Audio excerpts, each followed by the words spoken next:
Waters, Director of the 412 Test Engineering Group, to the stage to kick off our event with some opening remarks. Thank you, sir.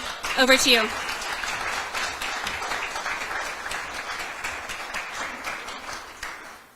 So thank you all for being here, and thank you for the creativity that you are bringing forward ideas to help us really get after some of the challenges we have in this test wing. If you look at what Edwards is all about, it's about the land of firsts. We live for firsts, as General Wickert likes to remind us frequently. And that living for first is all about figuring out how to do something in an innovative way that no one's ever done before. And that's what you all are here about. So thank you for taking that. Thank you for bringing stuff forward. Thank you for, even if you're not one of the ideas here, coming up with your own ideas and making your job better every place you do it. Edwards is all about innovation, and we get after it with a culture of figuring things out. You know, you look at all the problems that we've got, all the challenges we have of testing things, maintaining things, making sure we can provide medical care in the middle of nowhere. All of those things require us to think differently. And that's what we're here about today. One of the things, you know, I really appreciate being the engineering director and kicking off the Innovation Spark panel, because I think engineering is all about creativity, solving problems, and we innovate every day. But it's not just engineering, it's every area that we have, whether it's civil engineering, security, figuring out ways to make our job work in ways that we couldn't before. And the foundation of that is, in a large part, going to be data and data transformation, being able to work smarter because we don't have all the resources we'd like to be able to do the job. This is a great event, and thank you, Rebecca and Senior, for putting it on. It's really important for us to get these creative ideas and actually give them resources. These are where we're doing a peer review of something where it's like, yeah, I've got a great idea. Okay, let's look at it and make sure that it's really going to work, and then let's put the resources behind it. But we all have creative solutions to the problems that we've got. One of the things that innovation is about is it's about taking measured risk. It's not about whether we necessarily succeed, because we are going to succeed by learning. You know, you're going to try something and it's going to work. Maybe it doesn't work as well as you'd like, but we learn from it and we can build on it. So that's what we're really looking at here. Appreciate the panel, all the work you guys are doing on this. Thanks for bringing the ideas up. This is awesome. So I look forward to hearing the details, and thank you all for everything. Thanks.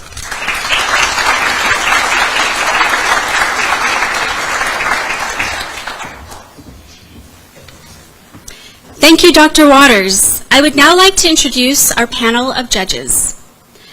Colonel Brown, 412th Maintenance Group Commander.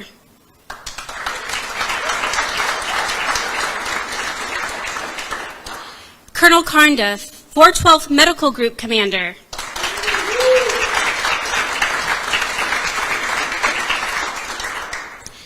Mr. Crosby Shatirian, 412 Test Wing Chief Innovation Officer.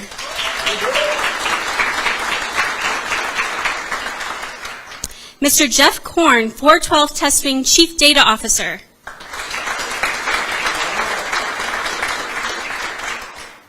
Mr. Brian Lidke, 412th Mission Support Group Technical Director.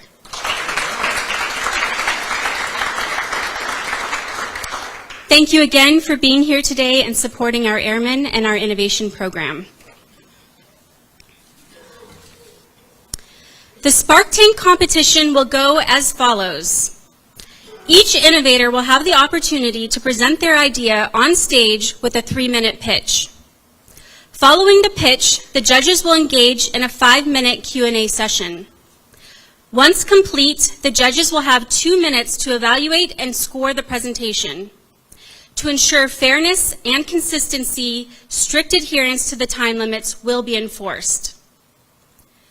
Once all innovators have completed their presentations, the judges will have an additional 5 minutes to finalize their scores.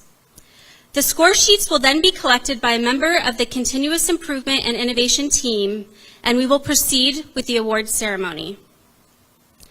During the ceremony, the first, second, and third place winners will be announced and invited individually to the stage to take a photo and receive a commander's coin from Colonel Hayes, Vice Commander of the 412 Test Wing.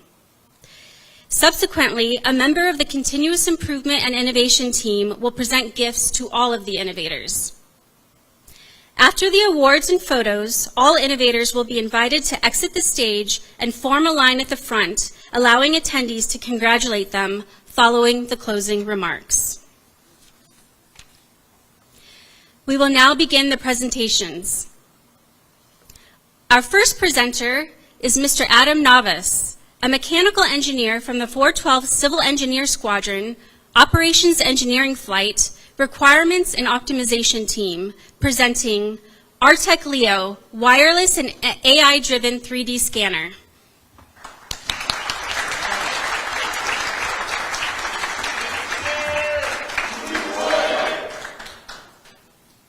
Thank you, Rebecca, for the introduction. As she says, I am Adam Navas. I am from the 412 CES, also from CERNO, Civil Engineering Squadrons, Operating Engineering, Requirements and Optimization.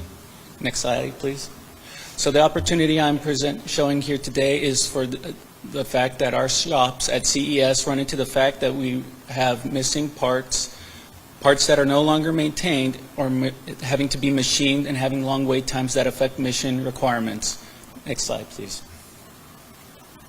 So this scanner is wireless and AI driven. This can be used out into the field to scan parts that are still in the machine and give us a thorough, accurate representation and copy on a CAD file that can be used and maintained at RNO.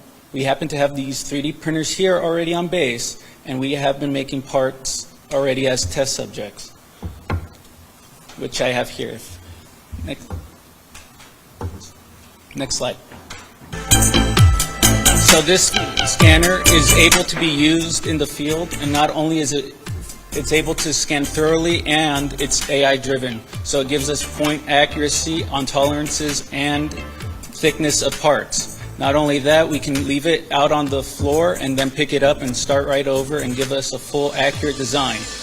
Not only that, its screen is adaptable so we can scan and make sure we're collecting everything even if we cannot see it physically with our own eyes. Next slide, please. So here is a picture of a gear that you see before you that was in a hanger motor that happened to go down and broke. It took 8 weeks for the part to ship in, which caused mission delays. From now on, we can actually do, next slide please. We were able to print the model in front of you from actually doing it ourselves. This scanner will allow us to bypass long hours of engineering on CAD files and actually have the CAD file ready and present so we can actually make the part faster and on hand. It's not only is it more thorough, it's also accurate, so it gives us the proper tolerances so we don't have to guess the tolerances for the machines. Next slide, please. So this whole scan package costs about $53,560. It gives us the scanner, batteries, charger, and warranty for the part. Next slide, please. So this return investment gives us less time on maintaining it and less time with shutdowns to mission. And not only that, it also gives us more time to actually get the temporary part, the proper part here.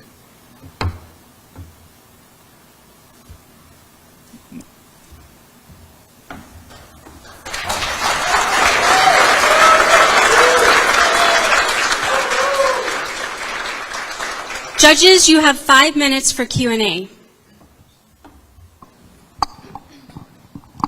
Great presentation, thank you. So what is the associated cost for materials and the actual printing? Like when you, what are we looking at for using this long term? Because this is the setup, right? But this isn't the actual materials to make the parts and all of that. Thank you for the question, ma'am. The thing is that we can actually be saving thousands of dollars because we can actually make permanent parts as well if they're discontinued. This actually is more viable solution as well for discontinued parts because we can make materials out of steel and carbon fiber. The one currently in front of you, ma'am, is a carbon fiber gear that was printed out here on base, right? Teammate, outstanding presentation. My question is along the lines of sustainability. With all of this new technology, we often have to consider upgrades and how this particular product will wear over time. Have you considered any of those items and also some of the sustainability challenges that are on the market currently? Thank you for the question, sir. And yes, we have. This is actually included in the package that we will be getting updates for this scanner. It's actually the first of its kind to be AI-driven and wireless. So yes, it does come with the package for updates for 5 years as well. So it should stay on top as well as even until the new one comes out, sir. In regards to the storage and capturing of these parts and tech, where is that data living? Is it like on a SD card? Is it on-prem? Where does that data, when it gets made into the CAD file, where does that go and where does that live? And then are you guys able to do anything, above just standard operating? Can you do classified or SAP or anything like that? Thank you, sir, for the question. And yes, there is a 5-year license for the program, and the program will communicate with one on a laptop that we currently have here that we use for the 3D printers here on base. We can actually classify them, and not only that, we can actually modify the CAD files as needed from with the system.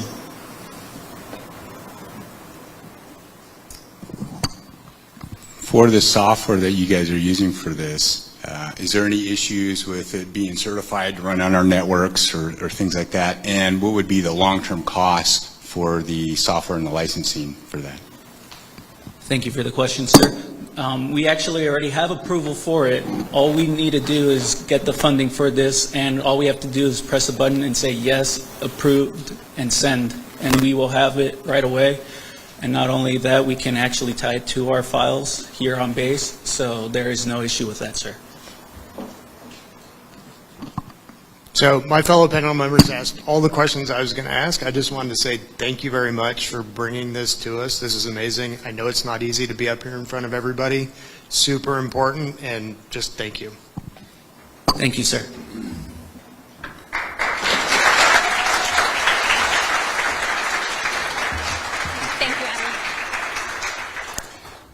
Thank you, Adam. Judges, you have 2 minutes to finalize your scores.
Our second presenter is Mr. Leo Estremadura, AFTC Cybersecurity from the 412 Test Wing Information Protection Team, presenting Digitally Transforming the Hiring Process.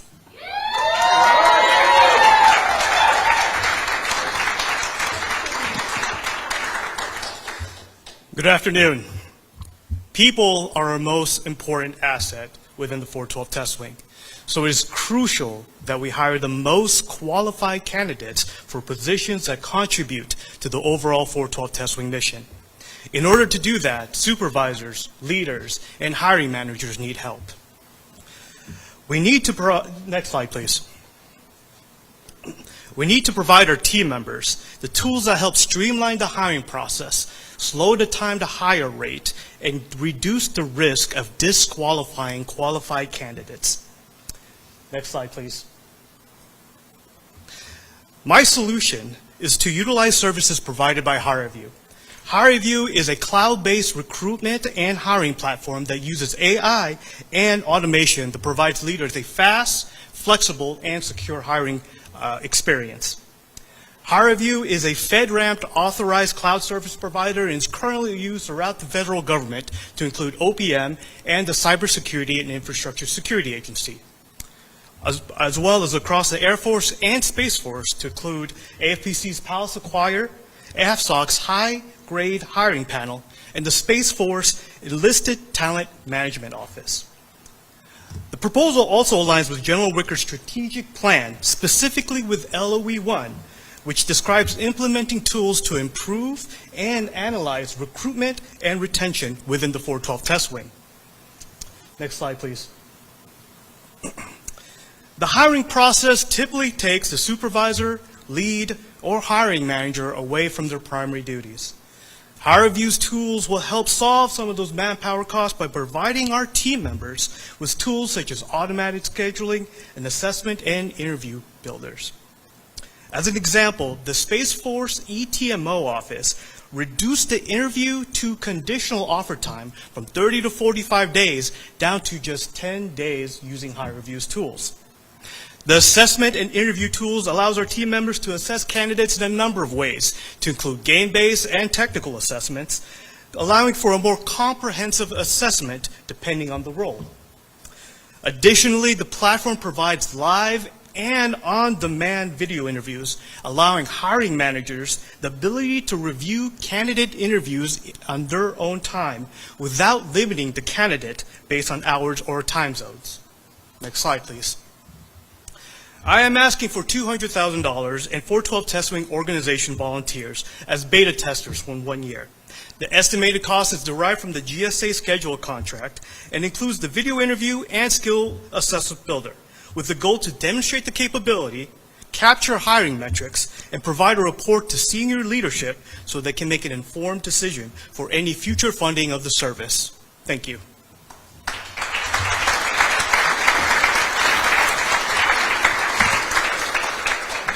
Judges, you have 5 minutes for Q&A.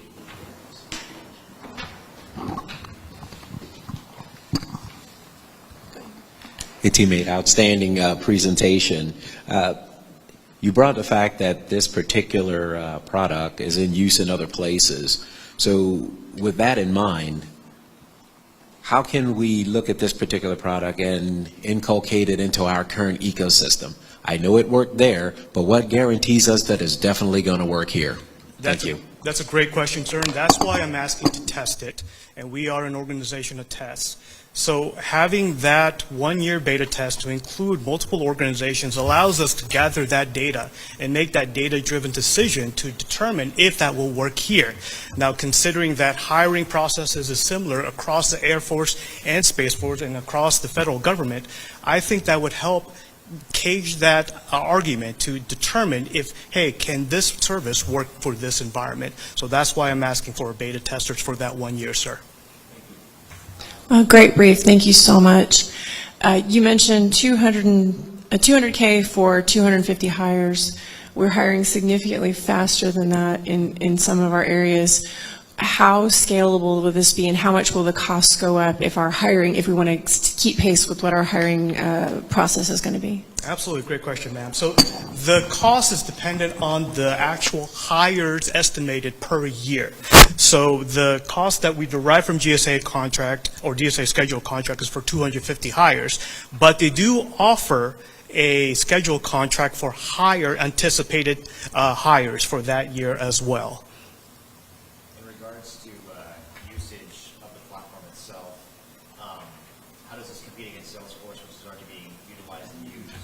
Second to that, is there a thought from Hill or being able to track the hiring process from the time that a person is actually brought in, hired, and following all the way until they actually land here? That's a great question, sir. I'm not too familiar with Salesforce, nor do I know if they have the similar tools to provide us with these capabilities. We've done a lot of hiring within the IP organization, and we don't have the same type of skill or assessment builders nor video interview builders that Salesforce provides. To gather the metrics, working with HR and other civilian personnel, yes, we need that in order to gather that metrics. But because it is a cloud-based platform, some of those metrics will be captured just by using it as well. And we could use that to make that determination if this product is working for us. Does the platform also provide a history so we can go back and look and see how it is done over the past couple of years, and are we making improvements? Absolutely, yes, sir. So talking to the vendor, they were able to extract that data from the Space Force, the ETMO office, because they were helping them track those metrics. So we could say that, yes, if they were able to use it in another organization and able to capture that metrics and track it, we could do it the same for here. Yes, sir. So my question is related to, you had mentioned it uses artificial intelligence. I'm assuming that is to pare down classification of resumes so that we get a more targeted audience. Is that kind of along the lines of what you're referencing? Absolutely, yes, sir. And additional AI conversational tools where candidates can talk to the AI conversational tool to gauge information about jobs at Edwards Air Force Base or about the roles at Edwards Air Force Base. So they provide those AI tools as well, saving time for our leaders and our team members to do other things that they need to. So yes, sir.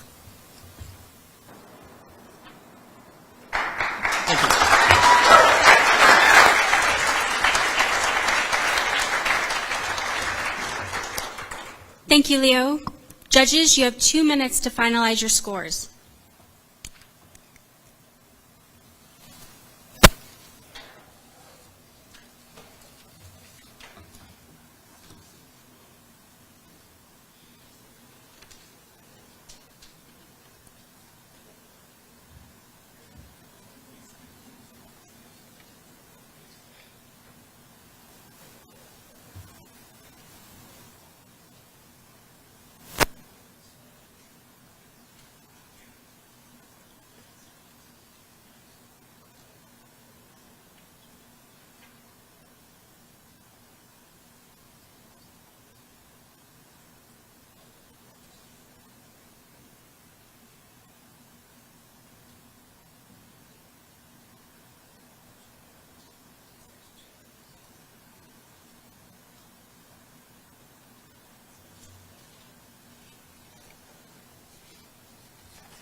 Our third presenter is Mr. Alex Ramirez, Electrical Design Supervisor, 812th Aircraft Instrumentation Test Squadron, presenting Digital T2 Modifications on the Flight Line.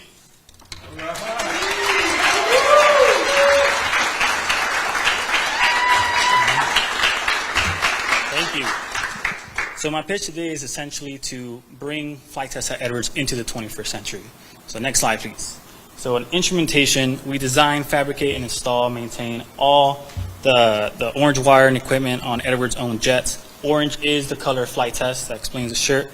Our personnel supports the majority of the platforms at Edwards. We have people across all different types of CTFs.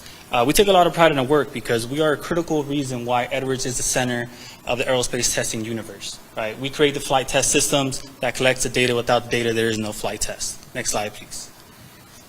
We do this tracking and getting approval for all this modifications through mod packages. We then maintain the aircraft configurations through tail-specific ops books. Each modification package and ops book can easily grow to be hundreds of pages long, and it's a major coordination effort to create it and also maintain it.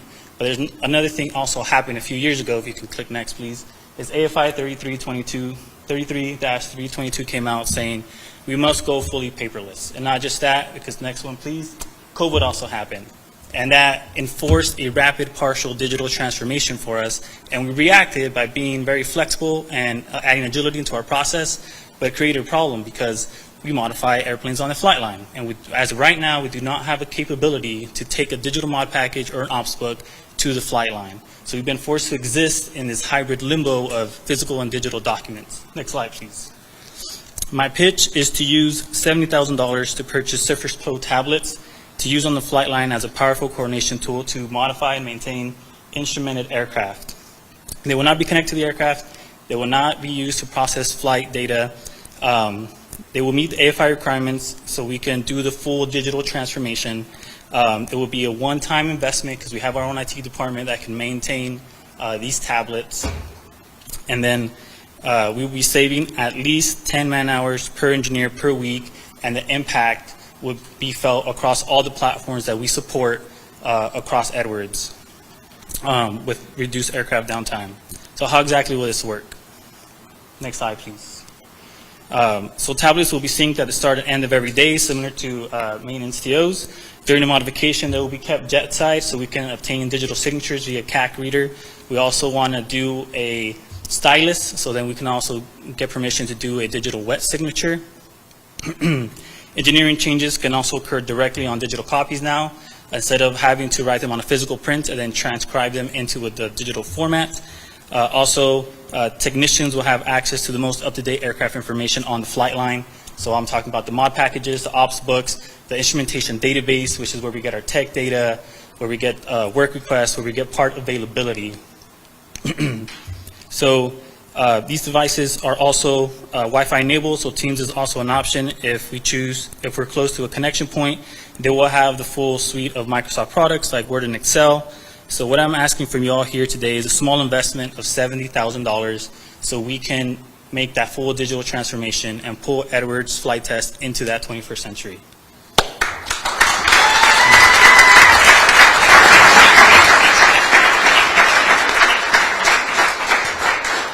Judges, you have 5 minutes for Q&A.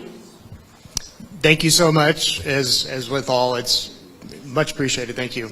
My question is, how does this differ from eTools in that system that the maintainers use to do similar function? The difference is that we need so when you call it equals, I'm not too familiar with that product, but I know for us, we need a little more capability, and especially with engineering drawing changes that we do real time while we're doing a modification. So we need to have the flexibility to sign something and also change something. So that is a major difference. You mentioned that you have a IT staff to support these tablets. Is that sufficient that you have right now, or does that need to be beefed up to be able to handle the actual workload of maintaining these? So good question. So the IT department we have right now is more than capable enough to support these tablets. They support all our computers, all our software, everything. So I've already cleared it with them. This is something that they can easily accept and take on. Automation play a part in this when you guys are doing this sync? You said it's Wi-Fi enabled, so how does that automation platform from the the check-in, the signatures, all that kind of stuff, are you guys building tools on the back end of this that's going to sync with your guys' current structure and how you guys operate? Absolutely. So we're talking about when COVID and the AFI happened, so we did a lot of that stuff already through SharePoint and Power Apps and everything else. So this will finally bridge that gap. So we have those tools. It's just creating that link if we have Wi-Fi, but having them docked at the end of the day, start of the day, would update that and use all of those applications. Great presentation, thank you. Given the nature of the data you're collecting, any concerns about network security, or how are y'all managing that? As of right now, no, it'll be same business as always that we've been doing when we're handling our laptops on the flight line and everything else. Let's say the type of information we're going to collect is not classified or anything, so it'll be just business as usual, except carrying a huge binder. We're carrying around the Surface Pro. Hey, teammate, I tell you what, this is one of the processes I'm intimately familiar with, and with all of these processes, we have to look at the follow-on pieces that go along with it, the storage cages. the chargers, the replacement units, how we connect these things, and what else we're going to need here in the 412 test wing to really make this go forward. Can you elaborate on that?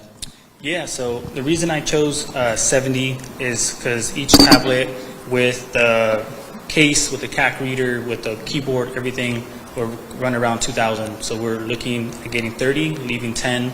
So when we put them out in ops, we put them in, we can have enough room to get like racks so we can charge them, store them, docking stations, all of that. And talking with the IT department, like this would get us to, at a minimum, 5 years just with what we have.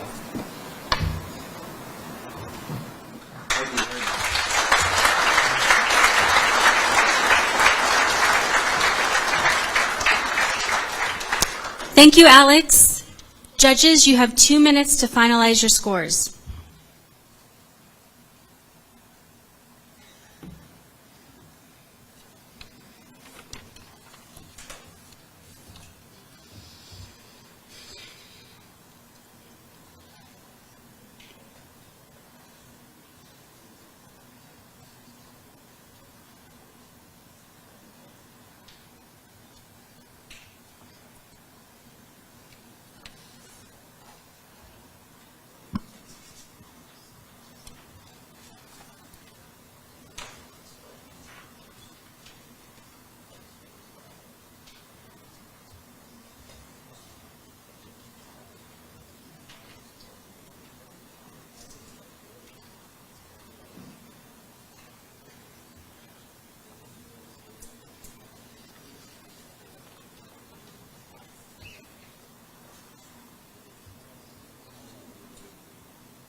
Our fourth presenter is Staff Sergeant Victor Garcia, an F-22 dedicated crew chief, 411th AMU Raptor, presenting Modernizing Supply Bench Stock.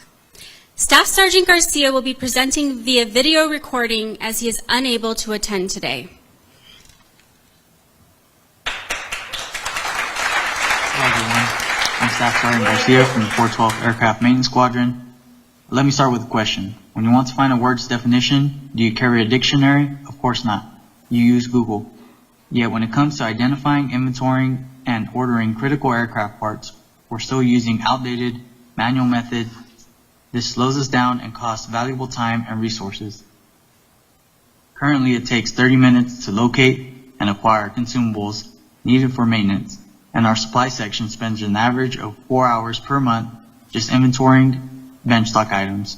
With multiple aircraft in progress, this adds up to 500 hours annually, or $10,000 in labor costs that could be better spent generating safe, reliable aircraft.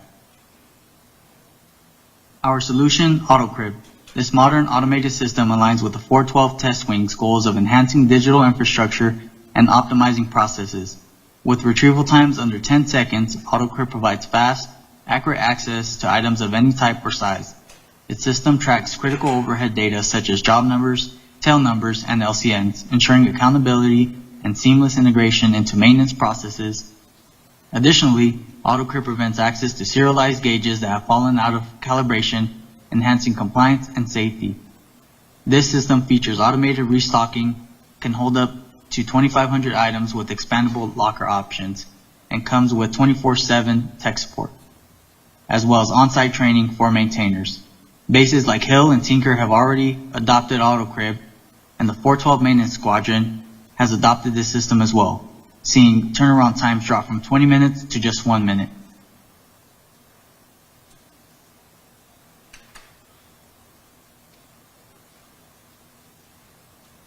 Today, I'm requesting $77,000 to adopt AutoCrib for the F-22 Combined Task Force. This investment will return those 500 annual hours to mission-critical tasks, making our processes leaner, more accurate, and mission-focused. By empowering our maintainers with this technology, we can spend less time on supply logistics and more time ensuring aircraft readiness. Thank you for your time. Let's make this innovation a reality and keep leading the way. I apologize for my absence at this event. However, if you would like to contact me for any further questions, you could reach me on the global at victor.garcia.21@us.af.mil.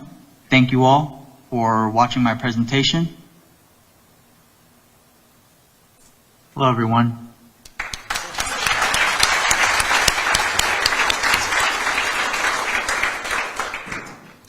Judges, you have 2 minutes to finalize your scores.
Our fifth presenter is Mr. Rod Delury, an IT systems analyst from the 412th Communications Squadron, Server Operation Team 1, presenting Firewall the Prison Emulator.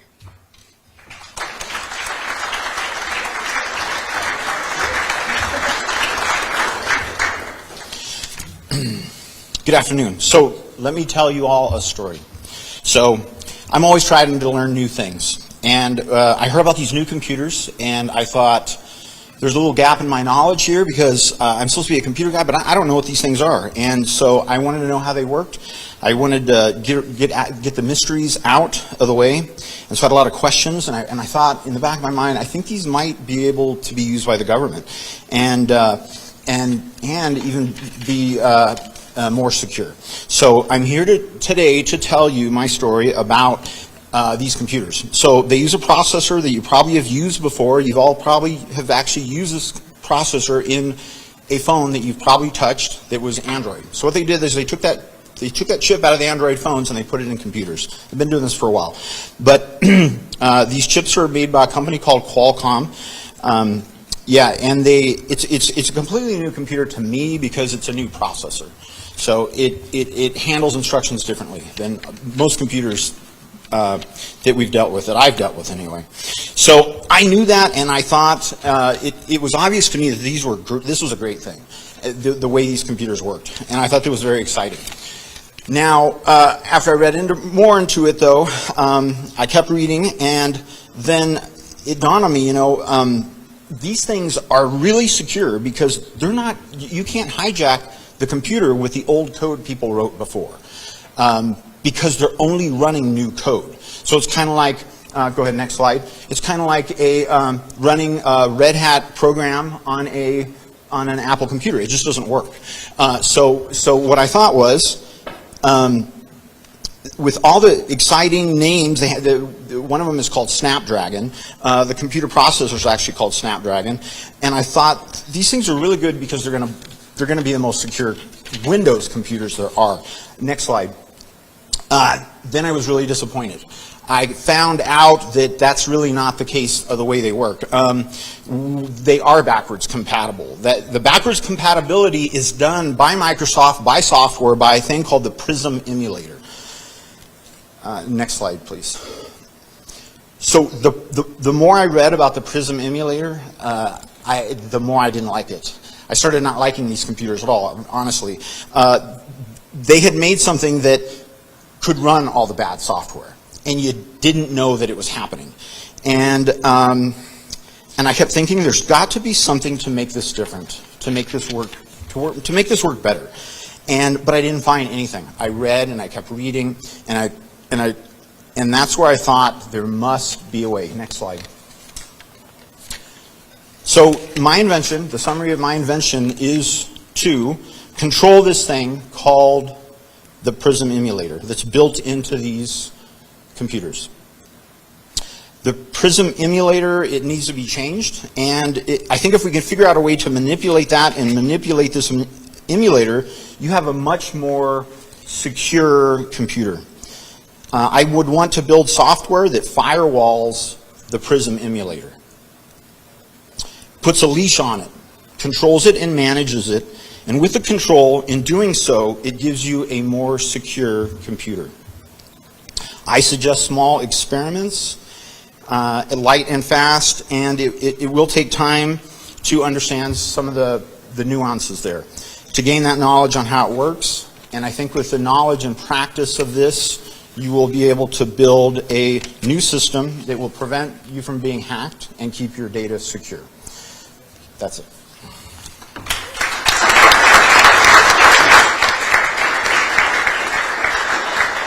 Judges, you have 5 minutes for Q&A. First of all, team, a very good presentation. Thank you very much. And definitely shows that you know a bit about this process. And with that, I would like to put forth this question, which is, as we look at this, we know that viruses come and go. We know that software is always upgraded. We know that techniques change.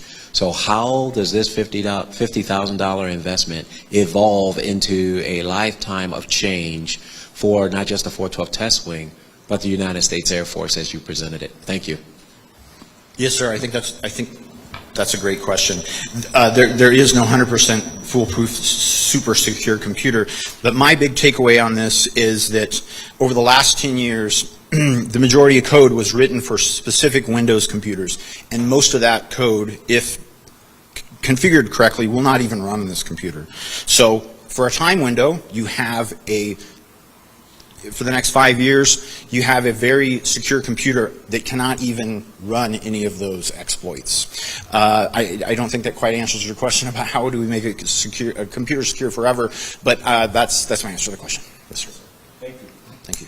Thank you. Great presentation. With the resources and how far we have to go in this, it's a wonderful idea.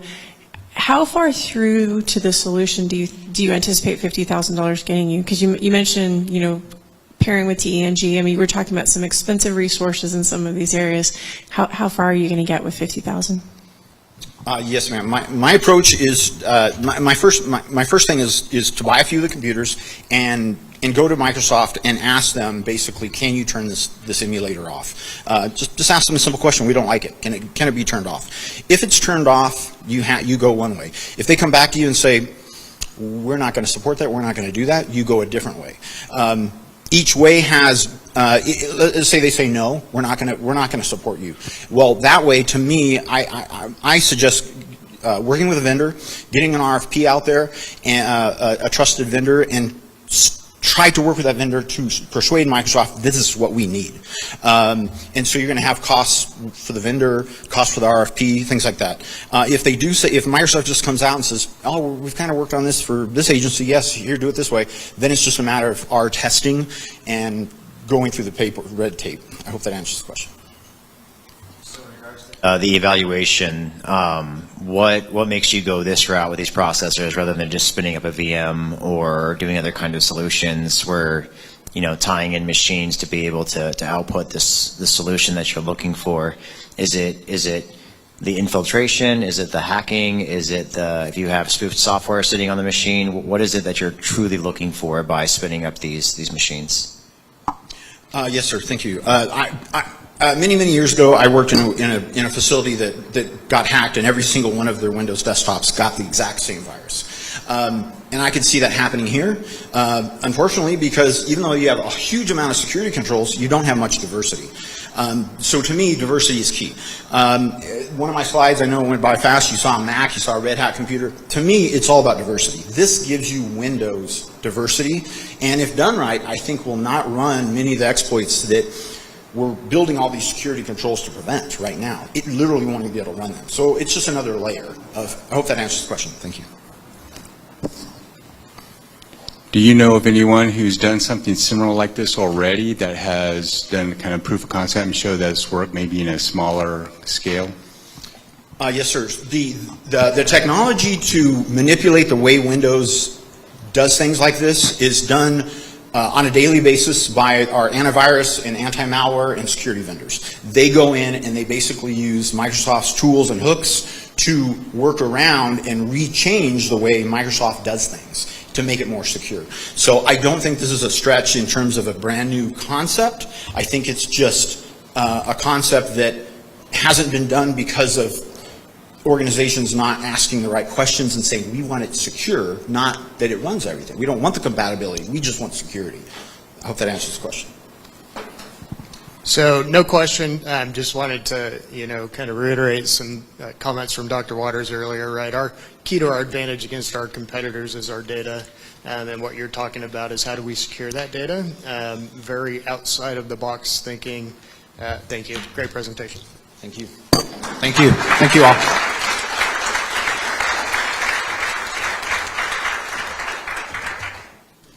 Thank you, Rod.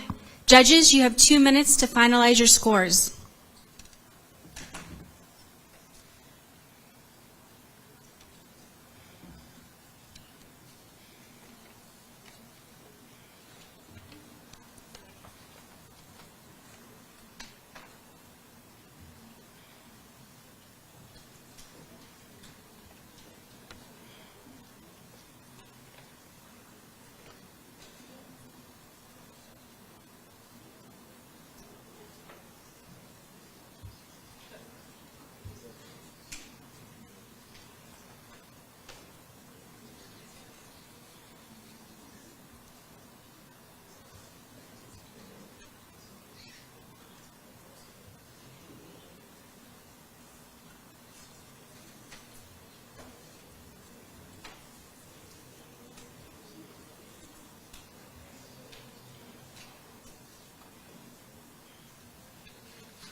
Our final presenter is Mr. Alex Zimmer, IT Specialist from the 412th Communications Squadron, Red Corps, presenting Network and Cybersecurity Visualization.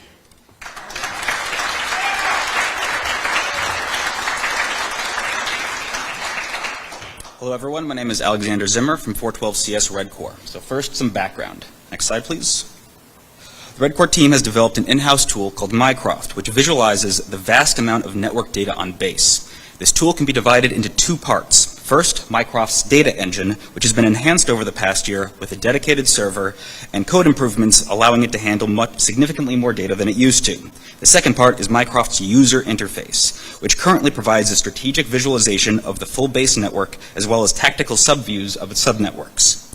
Expanding on this feature set has required a redesign of this interface in the Unity engine. Next slide. The problem we're facing is in three parts. Advanced persistent threats from China aim to steal our critical data and compromise Air Force systems.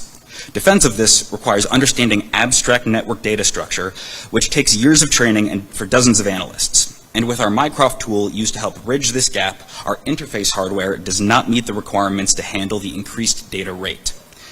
So next, going forward, development of the new user interface will provide a suite of new investigative features.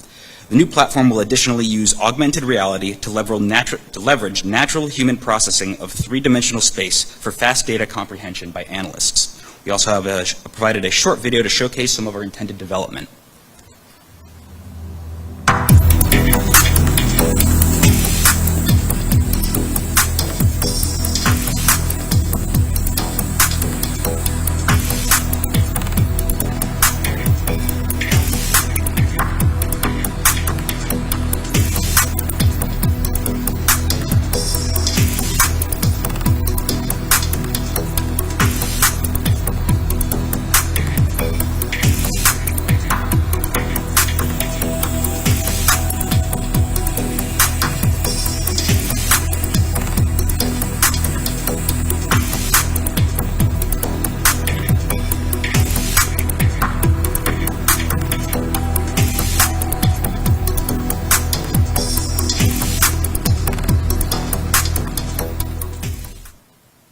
So, as a solution to our problem, next slide please. Red Core is requesting 7 sets of high-performance workstations with augmented reality glasses for each. The provided hardware will speed up development within Unity and will be necessary to fully implement the intended features for our analysts. As a price comparison, the Army IVAS program currently sits at roughly $46,000 per unit, while Mycroft is being around $11,000 per unit, including both the goggles and workstations. The Mycroft project is designed to incorporate AI analysis in line with DoD strategies to detect currently unknown threats. Thank you.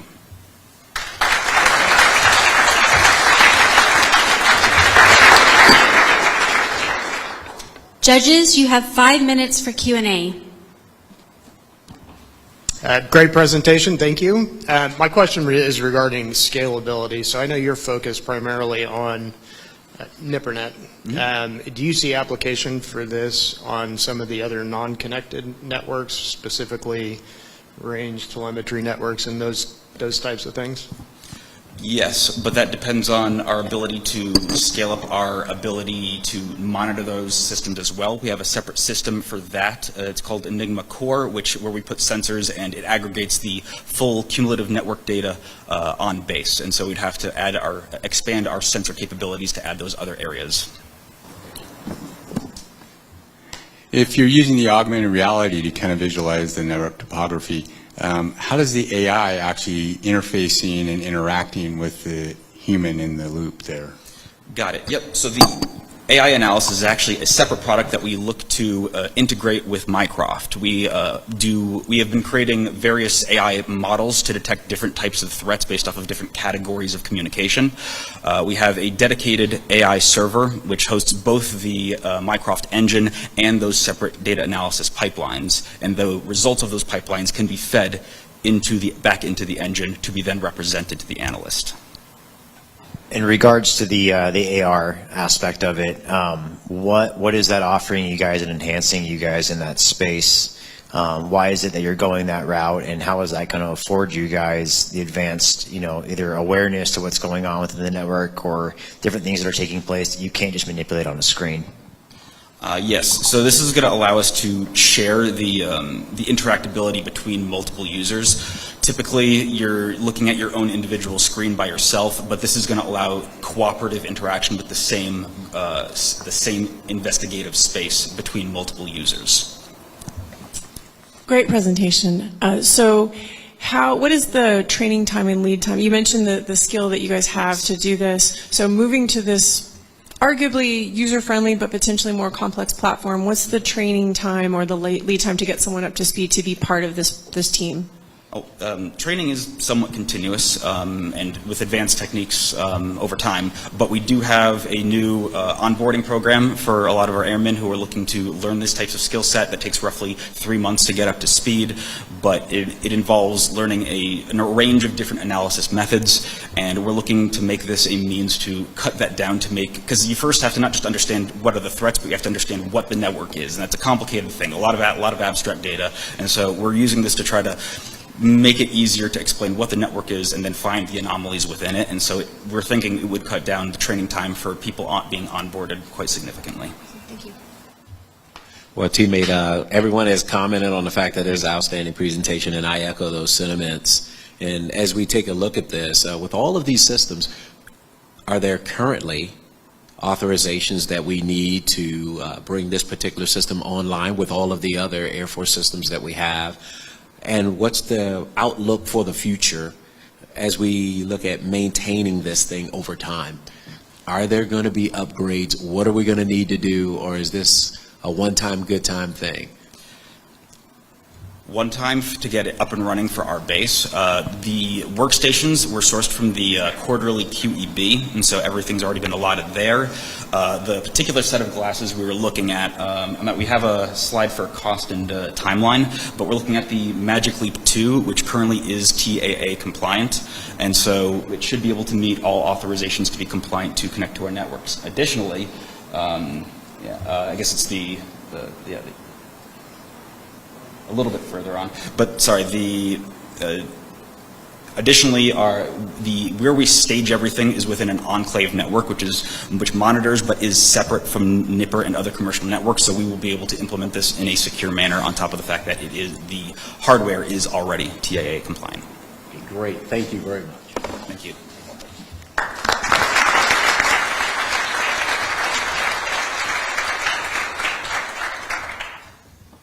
Thank you, Alex.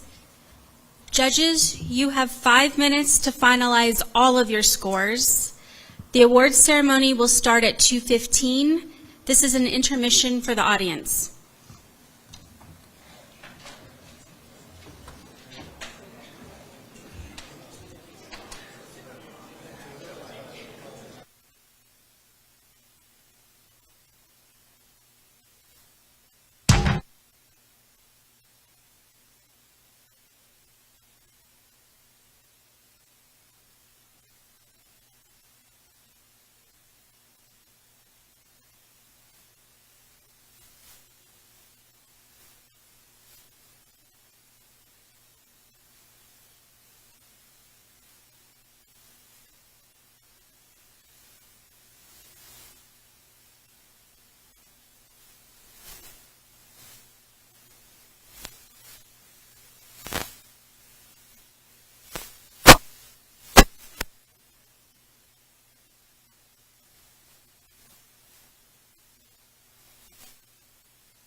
will you please come and preside over the awards ceremony?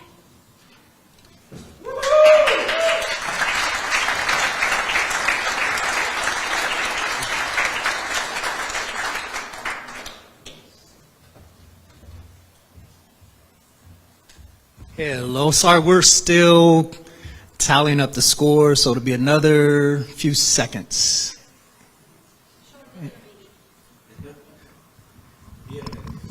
Yeah, we'll be innovative.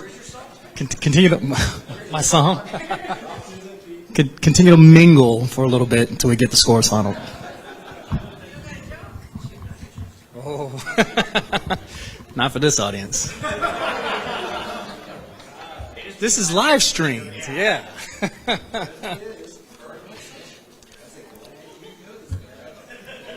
But once I do get the scores and we have our winners, we have Colonel Hayes, the 412th Vice Commander in the House. He will be presenting. We'll be presenting some hardware to our winners.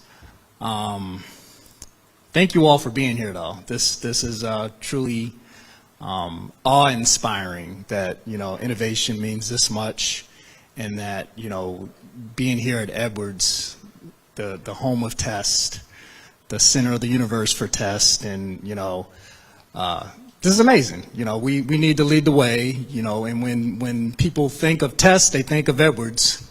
Now, when they think of innovation, they need to think of Edwards.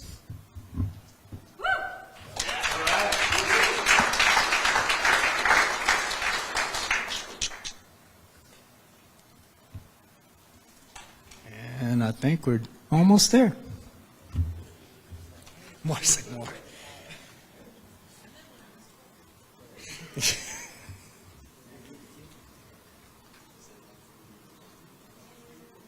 We were ahead of schedule, and now we're running behind.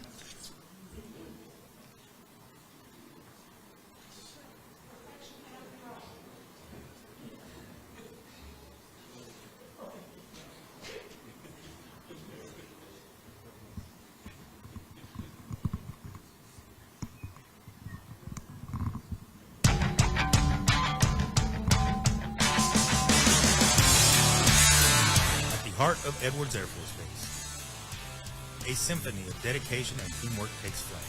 Its sacred lake bed, an arena of sand, cradles the echoes and bears witness to the triumphs and tribulations of flight testing.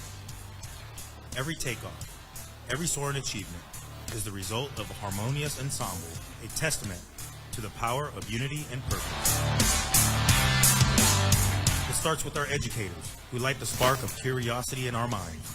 Builders and landscapers who transform this earth into a backdrop for innovation. Maintainers, unsung heroes, ensuring every aircraft is ready for the sky, often in the dead of night.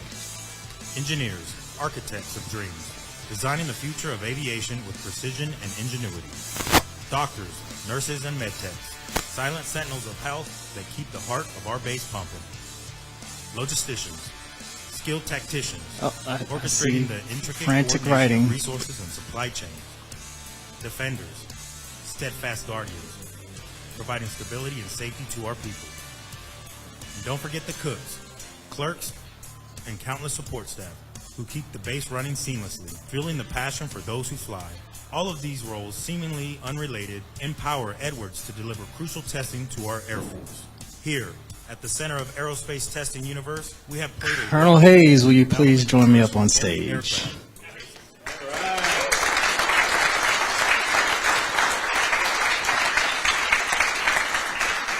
I have you stand over here. All right. The scores have been tallied, and they are making their way to the front. Do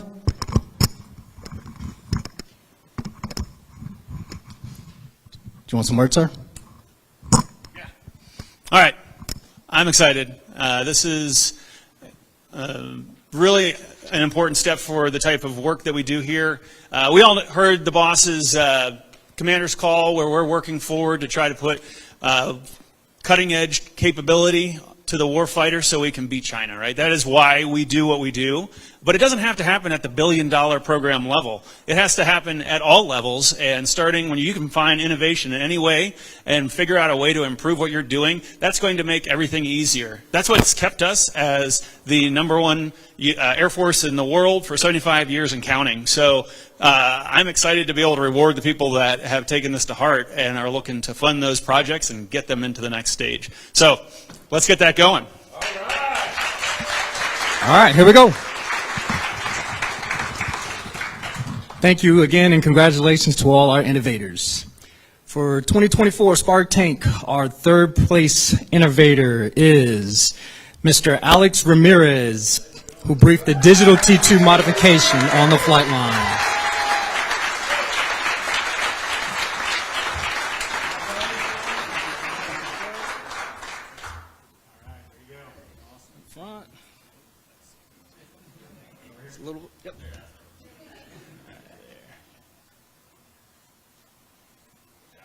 Alex, please stay up on the stage. Alex! Stay up on the stage. Our #2 innovator for 2024 Spark Tank is Mr. Adam Navis, briefing the Arctic Leo.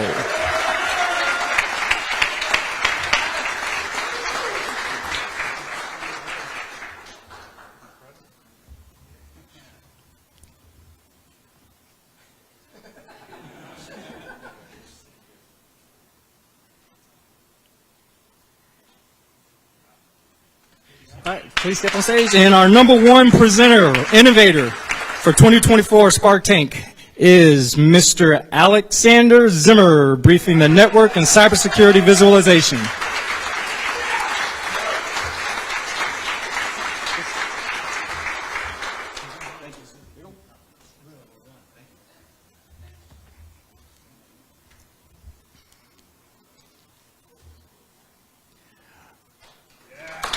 Congratulations. Can I have all the winners stand with Colonel Hayes for one final picture, all three? Stay up. 1, 2, 3.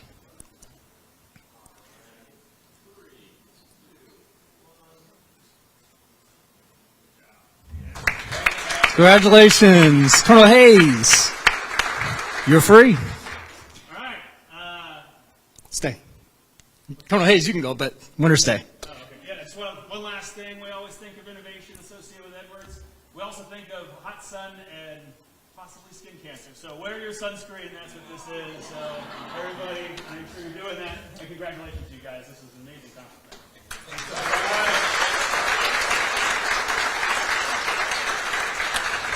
Could I have the rest of the innovators please join us up on stage?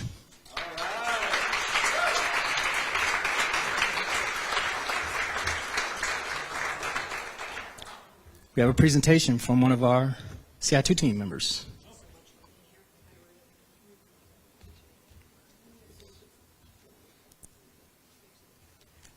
Group photo.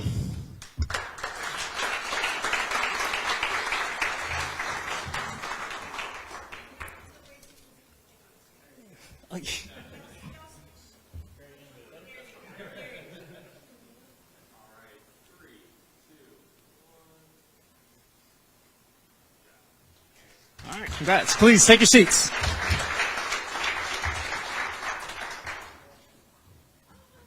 All right, that was painless. But again, thank you. Thank you all. Thank you all for coming to this event. Thank you all for being here. More thank yous. Dr. Waters, thank you for the inspiring words to kick this thing off. Greatly appreciate it and your time. To the innovators who presented their ideas, thank you again for your courage and your curiosity in continuing to explore the opportunities available through creativity and thinking outside the box. To our panel of judges, thank you for your time, commitment, expertise, and for helping to encourage this culture of innovation. To the audience, here and virtually, this is being streamed, thank you for your curiosity and interest in what is capable when we empower ourselves to take initiative and attack challenges head on. to the Continuous Improvement and Innovation Team, to the Innovation Group leaders, Public Affairs, and the club staff, thank you for helping putting this event together. And finally, to General Wickard, I'm sure you'll watch this later, thank you for your vision, guidance, and support in promoting innovation and leveraging data and digital transformation in this time of great power competition. To the winners, we look forward to the progress, changes, and improvements these innovative ideas yield. To the rest of the great ideas, and we had plenty, it wasn't just this 6. Just because the top 3 will receive funding priority does not mean your ideas will not be considered for future funding and support. Please continue to stay engaged with the CI2 team and continue to be innovative. Now, in an effort to continue to promote and foster this culture of innovation, the CI2 team has committed to a strategy of empowering airmen on 3 fronts: training, marketing, and outreach. Training in the form of innovation workshops and the development of a certified wing innovator program. Marketing in the form of being a conduit for telling your stories up and out and disseminating information down and in. And finally, outreach in the form of networking and partnering with industry and academia to broaden our thought process. This strategy drives our vision to be the center of the test innovation universe. This concludes our 2024 Spark Tank. Please use the remaining time to meet and congratulate our innovators in the front of the stage as we transition to the Fogelman's Lounge for a mixer to mingle, network, and talk about innovation. Please remember, if you're going to drink, drink responsibly. Make smart choices, be safe, and have a happy Thanksgiving.